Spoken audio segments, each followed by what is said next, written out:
The Concordia Station's diplomatic quarter had all the charm of a government office building designed by committee. Sterile, beige, and somehow managing to be both overlit and gloomy at the same time. Marcus adjusted his tie for the third time in 10 minutes, wondering why humans were the only species that seemed to understand the concept of business casual.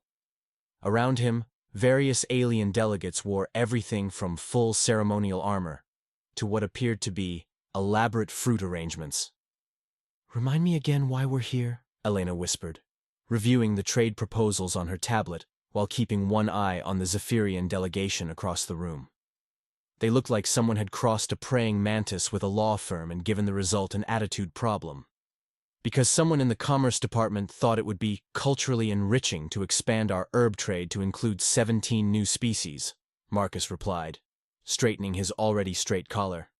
"Apparently, your greenhouse operation has caught the attention of half the galaxy." Elena snorted. "It's basil, Marcus. I grow basil, and maybe some oregano. These people are acting like I've discovered the secret to immortality." The truth was, Elena's little hobby farm had somehow become the most productive agricultural operation in human space, despite her insistence that she was just following the instructions on the seed packets. The Galactic agricultural community was convinced humans possessed some secret farming technique that could revolutionize food production. Elena maintained that the secret was actually reading the directions and not overthinking things. Ambassador Vel'tar of the Zephyrian Collective chose that moment to make his grand entrance, his chitinous exoskeleton gleaming under the harsh fluorescent lights. He moved with the kind of calculated grace that suggested he practiced intimidation in front of a mirror. His entourage followed behind him like a parade of very serious insects in very expensive suits. "Ah, the primitive mammals have arrived," Vel'tar announced to no one in particular, his voice carrying the distinctive click buzz of translated Zephyrian. "How quaint." Marcus felt Elena tense beside him, but she maintained her professional smile. 20 years of customer service had given her a poker face that could deflect nuclear weapons. "Good morning, Ambassador Vel'tar. We're looking forward to a productive discussion about expanding agricultural trade." Vel'tar's compound eyes fixed on Elena with the kind of attention usually reserved for particularly interesting specimens in laboratory jars. "Yes, the famous human farmer. Tell me, primitive one, do you truly believe your crude dirt-scratching techniques could possibly benefit a civilization that has mastered hydroponics for 3 millennia?" The room went quiet. Even the ethereal collective's representative, who normally floated around humming show tunes, stopped mid-harmony. This was the kind of diplomatic moment that could either smooth over with careful words or explode into an interspecies incident. Elena's smile never wavered. "Well, Ambassador, I'm sure your techniques are very impressive. Our proposal simply offers an alternative approach that some species might find valuable." "Alternative?" Vel'tar's laugh sounded like a garbage disposal eating silverware. "Your species has been in space for less than a century. We have been cultivating food for longer than your species has had written language. What could you possibly offer us?" Marcus recognized the warning signs. Elena's customer service smile was starting to develop an edge that suggested someone was about to get their feelings hurt. He stepped forward, hoping to defuse the situation before it became a diplomatic incident requiring actual paperwork. "Perhaps we could focus on the specific trade proposals." Vel'tar cut him off with a dismissive gesture. "Silence, primitive. I am addressing your female." The temperature in the room seemed to drop several degrees. Marcus felt something shift in his chest, like a gear clicking into place. Elena's hand found his arm, a gentle pressure that usually meant, "Let me handle this." But Vel'tar wasn't done. "Your pathetic species sends a dirt-grubbing female to negotiate with their betters," the ambassador continued, warming to his theme. "It speaks volumes about human inferiority that you would insult us with such a representative." Before Marcus could respond, Vel'tar did something that would later be analyzed by xenosociologists as the moment everything went sideways. He reached out with one of his blade-tipped appendages and struck Elena across the face. The sound echoed in the suddenly silent chamber like a gunshot. Elena staggered back, more from surprise than actual injury, her hand coming up to touch the thin line of blood on her cheek. For a moment, nobody moved. The various alien delegates watched with the kind of horrified fascination usually reserved for natural disasters or really bad reality television. This was the sort of diplomatic incident that started wars, or at least very strongly worded letters to the Galactic Council. Marcus looked at the blood on Elena's face. He looked at Vel'tar's smug expression. He looked around the room at the frozen tableau of alien diplomats who were probably already composing their incident reports. Then he smiled. It wasn't a nice smile. It was the kind of smile that made apex predators nervously check their six and prey animals. Suddenly remember urgent appointments elsewhere.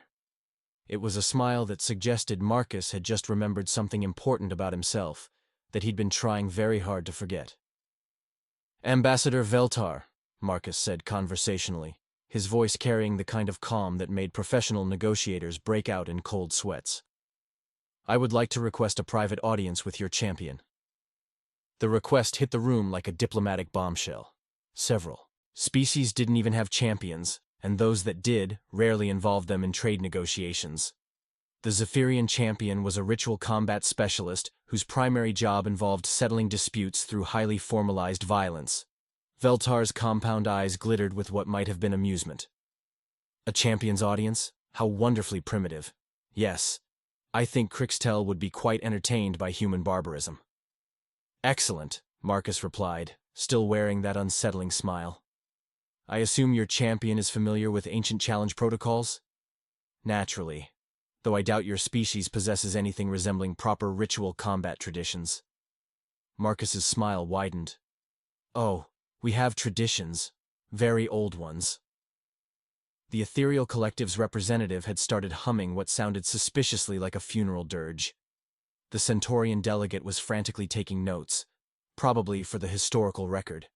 Even the station's AI seemed to be paying attention, its cameras focusing on Marcus with mechanical precision. Elena touched his arm again. "Marcus, what are you doing?" "Something I probably should have done 20 minutes ago," he replied, never taking his eyes off Vel'tar. "Don't worry. This is just a cultural exchange." Vel'tar clacked his mandibles in what passed for Zephyrian laughter. "Indeed. Crixtel will be delighted to demonstrate proper Zephyrian superiority to your primitive champion." "Oh," Marcus said mildly. "I won't be sending a champion." "No? Then who will represent your pathetic species in formal combat?" Marcus's smile reached his eyes, and for the first time since the incident began, Ambassador Vel'tar felt something that might have been uncertainty. There was something in the human's expression that didn't quite fit with the primitive mammal assessment. Something that suggested the Zephyrian might have just made a very serious miscalculation. "I'll be representing myself," Marcus said simply. The silence that followed was the kind that preceded either very good news or very bad news. Based on the way several alien delegates were quietly backing toward the exits, the smart money was on very bad news. Vel'tar's laugh was slightly less confident this time. "You? A diplomat? Against a trained warrior?" "Well," Marcus replied, straightening his tie one more time, "diplomacy doesn't always work. Sometimes you have to fall back on older traditions." Elena was staring at him like she'd never seen him before.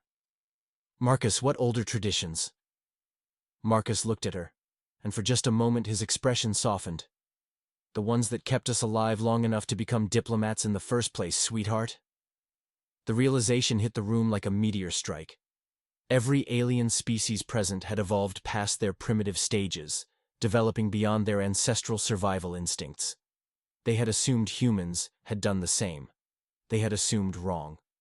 Crixtel the champion was summoned with great ceremony, arriving in full ritual, armor that made him look like a 7-foot-tall nightmare with anger management issues. He surveyed the diplomatic chamber with professional disdain until his gaze settled on Marcus. "This is the challenger?" Crixtel's voice carried the kind of contempt usually reserved for particularly disappointing cafeteria food. "A soft civilian in decorative clothing?" "This is the human representative," Vel'tar confirmed, his earlier confidence returning. "Perhaps now you will understand the depths of their primitive arrogance," Crixtel flexed his 4 arms, each tipped with natural weapons that could punch through steel plating. The combat will be brief.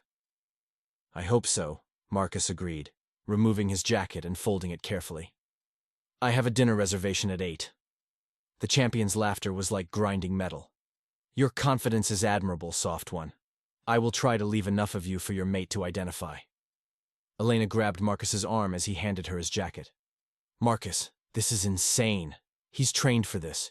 You're a trade negotiator. Marcus kissed her forehead gently, right above the cut Vel'tar had given her. Trust me, sweetheart. Some things you never forget. As the two combatants moved to the center of the chamber, the alien delegates arranged themselves around the makeshift arena, with the kind of morbid curiosity that suggested they were about to witness either a massacre or a miracle. The smart money was still on massacre. They were about to learn that when it came to humans, the smart money was often very, very wrong. The formal combat protocols of the Zephyrian champion tradition were, according to their cultural database, a ritualized display of martial prowess designed to demonstrate superiority through controlled aggression. What the database failed to mention was that these protocols assumed both participants were operating under the same basic understanding of what constituted controlled aggression. Crixtel began with the traditional challenge dance, a series of intimidating poses designed to psychologically dominate his opponent before physical contact.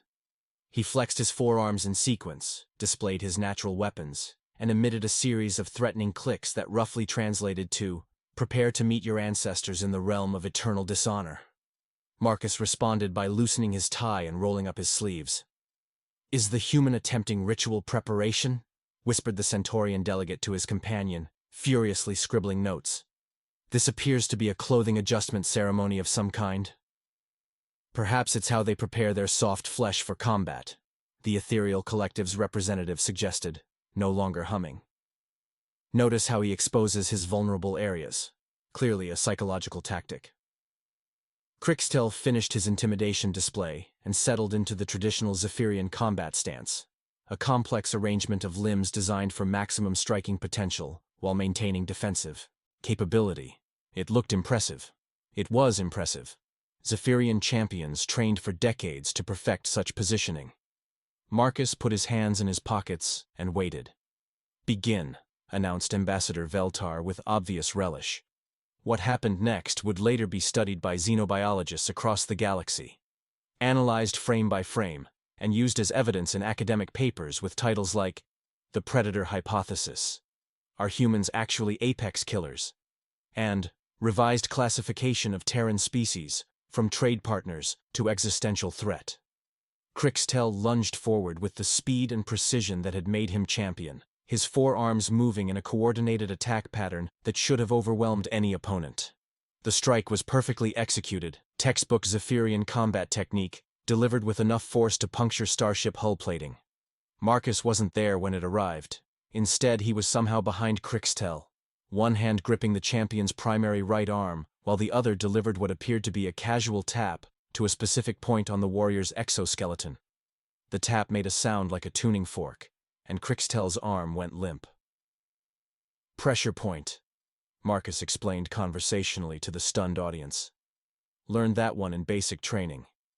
Works on pretty much anything with a nervous system." Crixtel spun around with a roar of rage, swinging his remaining 3 functional arms in a pattern that should have liquefied anything in a 5-foot radius. Marcus ducked under the first strike, stepped inside the second, and used Crixtel's own momentum to send the 7-foot warrior tumbling across the diplomatic chamber. "Oh, this is not good," muttered the Altarian observer, whose species had developed beyond physical violence roughly 3 million years ago. "This is very not good." The champion recovered with impressive speed, but there was something different in his posture now. The casual confidence was gone, replaced by the kind of wariness that suggested he was beginning to suspect he might have made a tactical error. Marcus straightened his tie. "You know, Crixtel, in human culture, we have a saying, 'Don't start none, won't be none.' Your ambassador should have mentioned that before he decided to hit my wife." "Wife?" The ethereal collective's representative started humming again, but this time it sounded like a requiem. "The human female was his mate?" "Oh dear," squeaked the Centaurian delegate. Someone should probably warn the station's emergency medical staff. The rest of the fight, if it could be called that, was less a display of martial prowess and more a practical demonstration of why humans had spent their entire evolutionary history as persistence predators. Marcus didn't fight like a trained warrior. He fought like something that had clawed its way to the top of a food chain through sheer bloody-minded determination and creative violence. Every time Crixtel attempted a formal attack, Marcus responded with something that definitely wasn't in any combat manual. Joint locks that shouldn't work on Zephyrian anatomy but somehow did. Strikes to pressure points that existed in species that had evolved on completely different worlds. Movement patterns that looked almost casual, but left the champion consistently off balance and increasingly frustrated. "This is impossible," Ambassador Vel'tar hissed, his earlier smugness evaporating like water on a hot plate. "Crixtel is a trained warrior. The human is just a diplomat." "The human," observed the Altarian with growing horror, "is playing with him."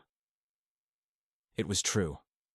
Marcus was systematically dismantling the champion with the kind of methodical precision that suggested he was following a checklist. Disable primary weapons. Check.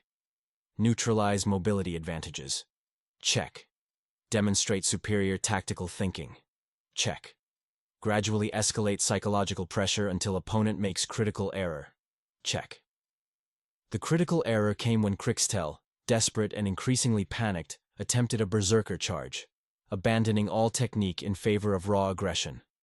It was exactly what Marcus had been waiting for.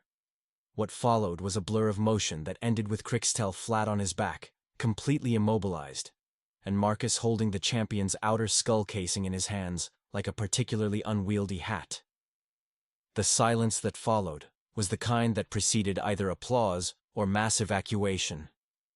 "In Zephyrian culture," Marcus announced to the room at large, "champions who are defeated in formal combat traditionally molt their outer cranial armor as a sign of submission. I believe this constitutes a victory under your protocols, Ambassador Vel'tar." Vel'tar was making a sound like a broken air conditioner. Around the chamber, various alien delegates were frantically transmitting emergency messages to their homeworlds. The phrases "immediate threat assessment," "military response authorization," and "oh gods, we're all going to die" featured prominently in the intercepted communications. Elena, who had been watching the entire proceedings with the expression of someone observing a particularly interesting customer service interaction, finally spoke up.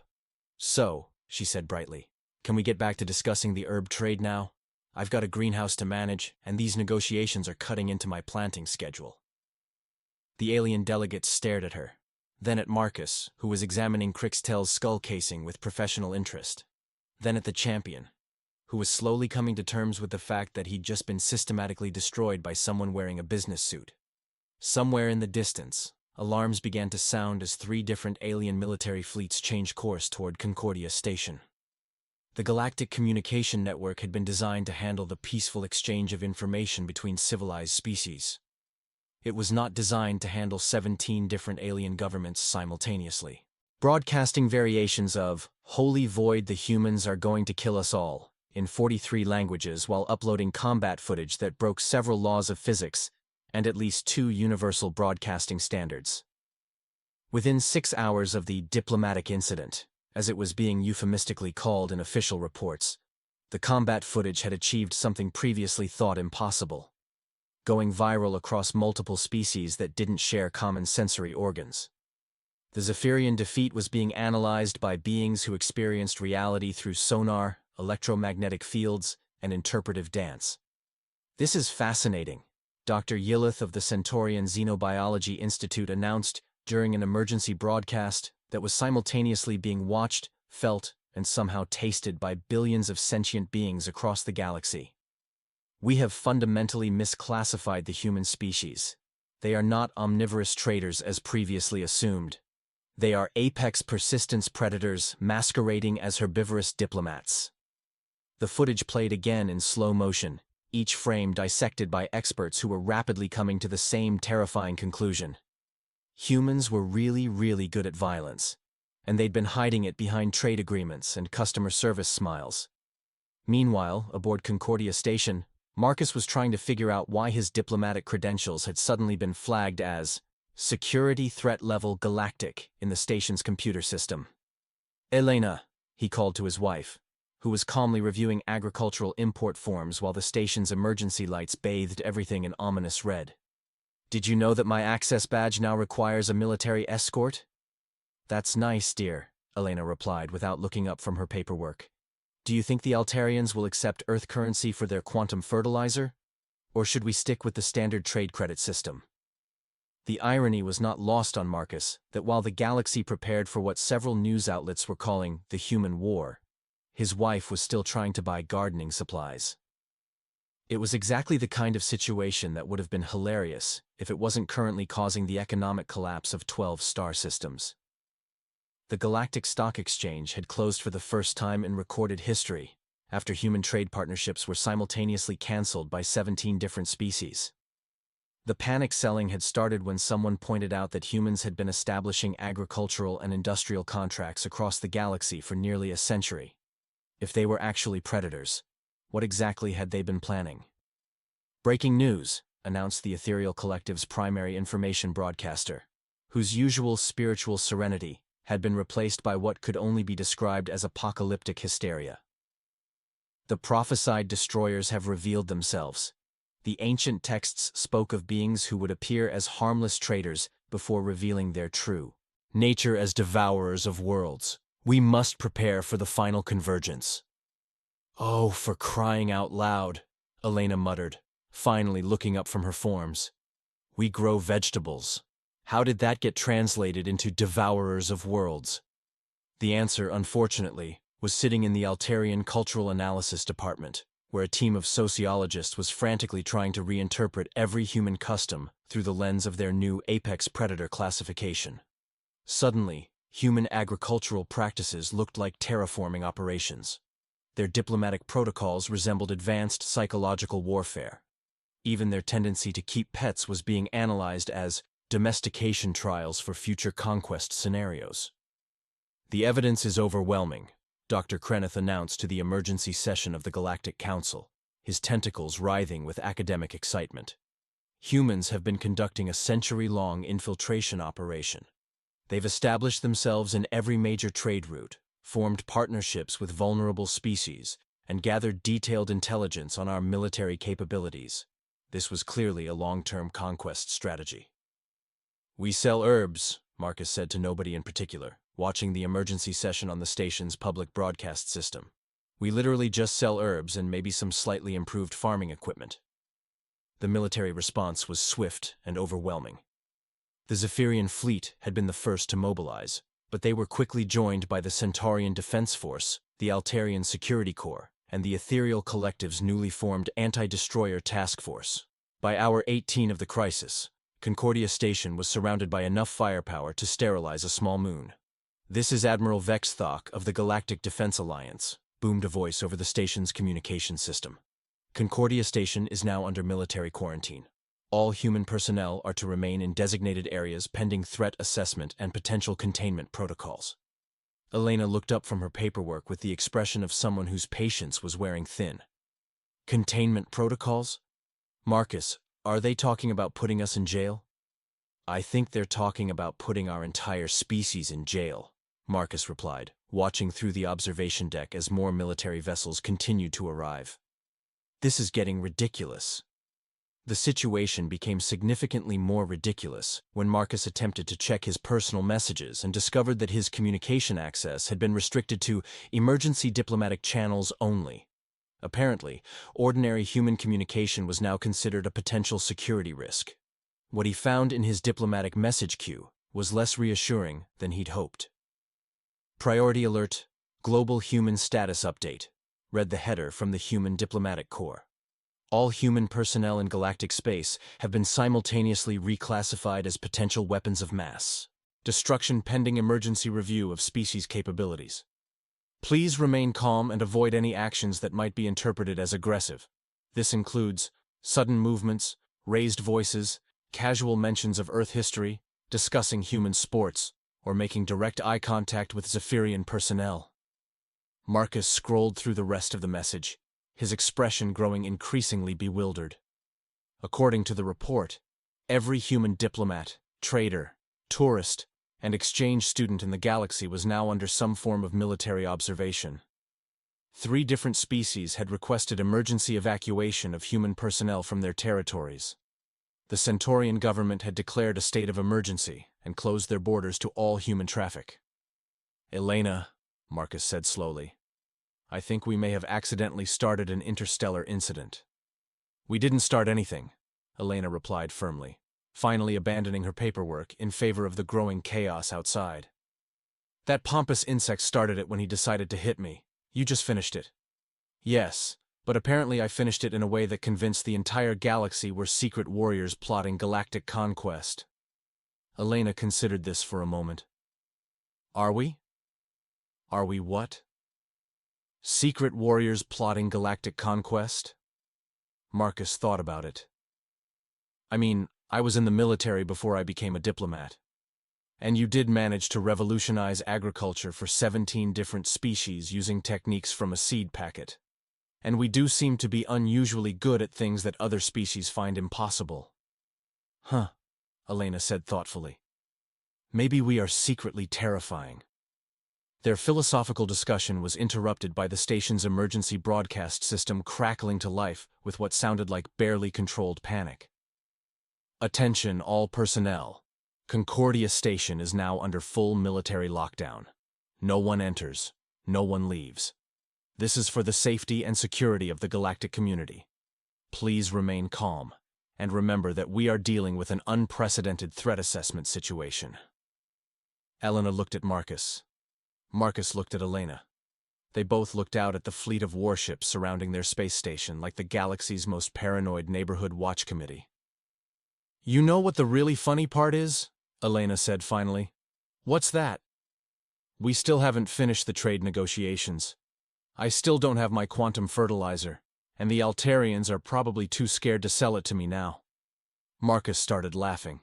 It began as a chuckle, escalated to genuine amusement, and eventually evolved into the kind of laughter that suggested someone's sanity was hanging by a thread. "The entire galaxy thinks we're planning to conquer them. The military is treating us like walking weapons of mass destruction, and you're worried about fertilizer."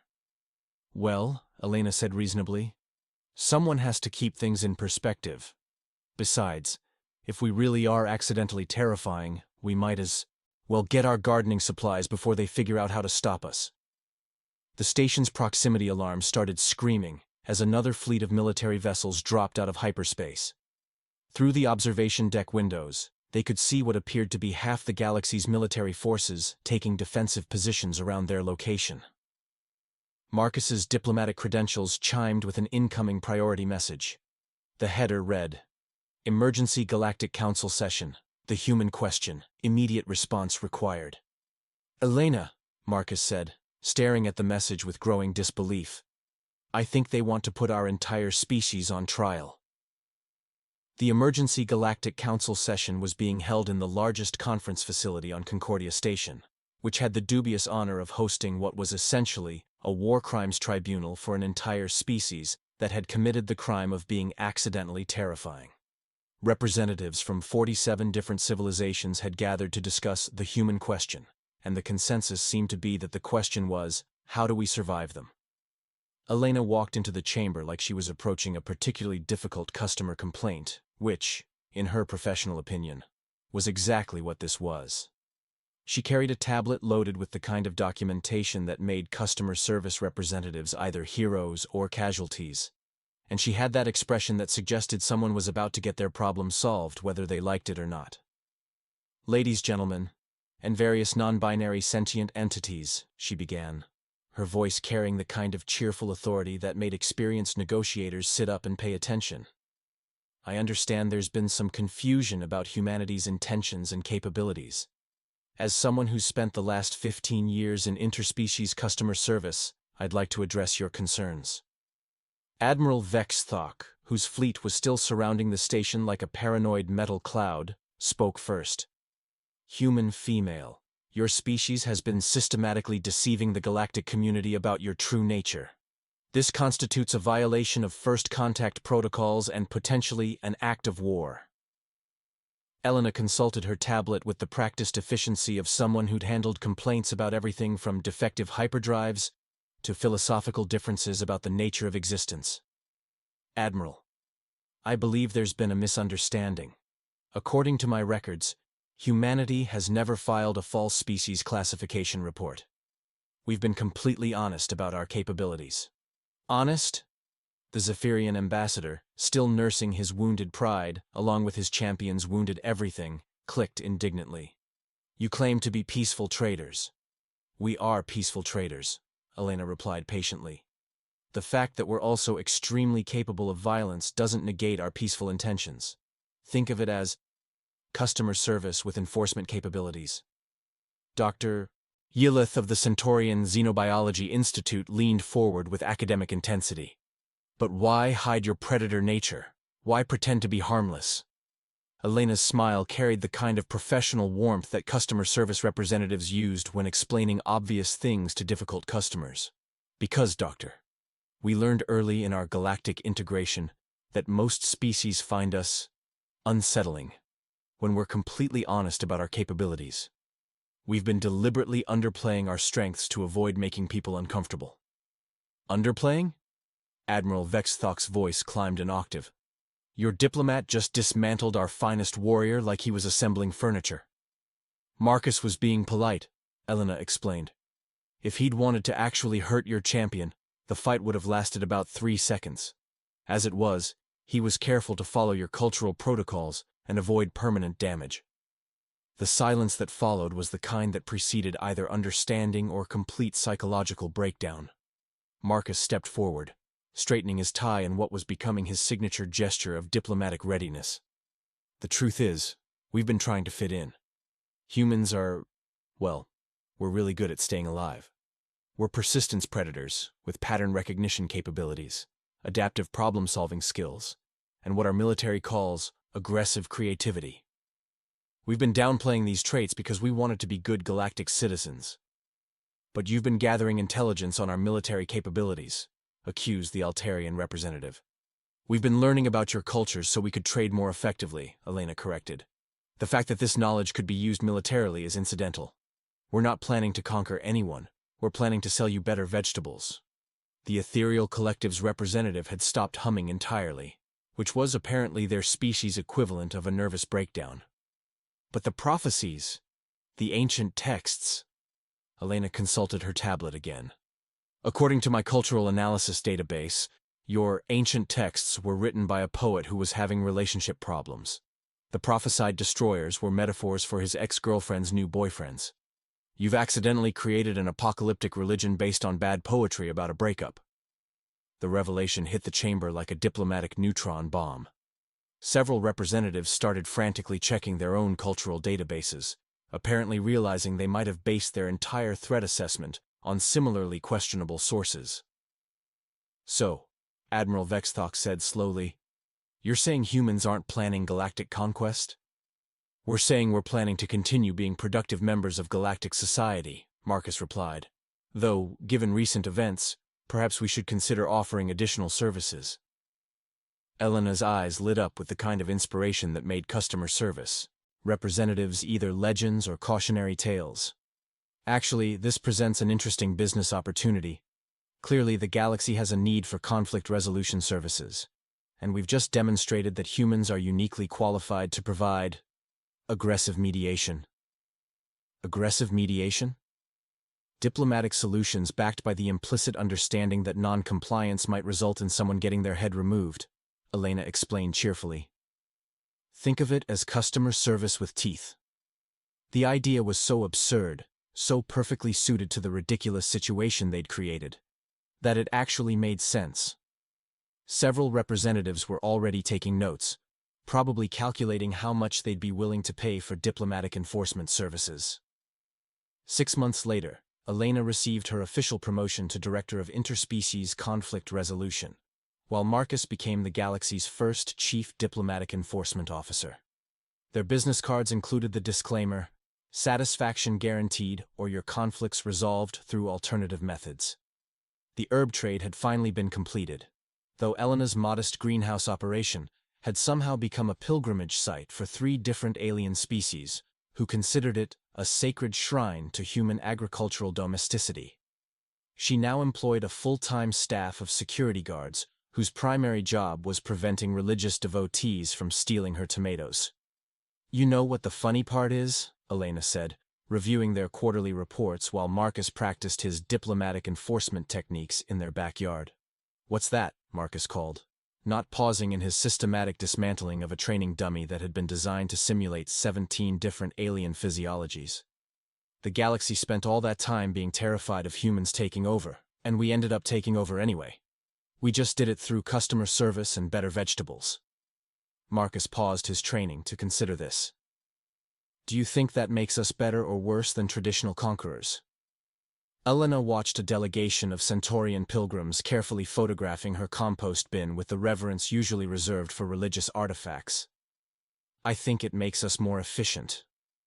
Traditional conquest requires armies and logistics. We just required good customer service and the implied threat of aggressive problem-solving." In the distance, their latest diplomatic enforcement assignment was loading into a transport ship, a border dispute between 2 mining corporations that had escalated into a 3-system conflict. By the end of the week, Marcus would have mediated the situation by politely explaining the benefits of peaceful cooperation, while demonstrating advanced hand-to-hand combat techniques on their security forces. The galaxy had wanted to know what humans were capable of. Now they knew. Apparently, humans were capable of accidentally conquering through customer service excellence and superior gardening techniques. It was, Elena reflected, probably the most human way possible to take over a galaxy, entirely by accident, with the best of intentions, and with extensive paperwork to document the whole process.